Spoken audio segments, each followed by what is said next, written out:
Gebra. Okay. Red them po for hot compress and cold compress.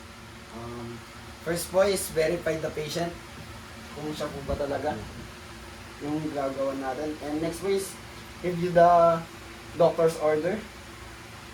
I-assume na po natin na may chart po tayo. And review na po natin yung mga gagawin po natin sa kanya. Next is assess skin temperature.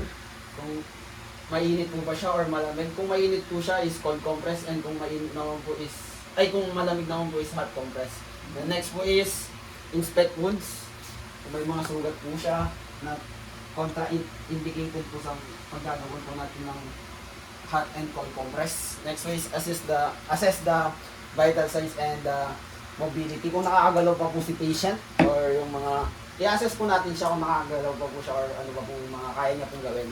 Then next way is prepare the equipment. Alcohol, the cold and hot compress po. Kailangan assume na lang po natin na hot compress, and kung cold naman po is may batch siya po dito. Then next way is explain the procedure. Sir, maglalagay po ako ng hot compress or cold compress kung kinakailangan po. Then next po is provide privacy, close the door and the curtains po for confidentiality. Then position na po natin yung client.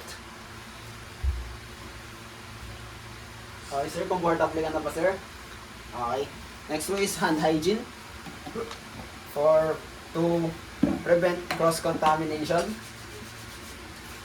And ngayon po wala pong gloves. So, assume na lang po natin. Then, next one is prepare the compress. Hot and cold compress po. Assume na lang po natin na magkasama na po yun. Sa hot po is yung mga pampainit po. Then, kung sa cold compress naman po is yung malamig. Then next, apply the compress po. Kung mainit po, kung sa mainit po, dito po sa tiyan, kung may mararamdaman po si patient sa init. Then po sa cold compress, pupunasan lang po. Punasan lang po. Then next po is observe the skin kung may mga pamamaga po or any infection po sa skin ni patient or mga ginagawa po. And kung meron naman po is stop if meron din naman po na reaction. Next po is remove the hand hygiene po. Mag-hand hygiene po tayo ulit. Then next is position na po natin yung patient ng komportable. Sir, komportable ka na ba? Thank you, sir. And next is reassess the treated area.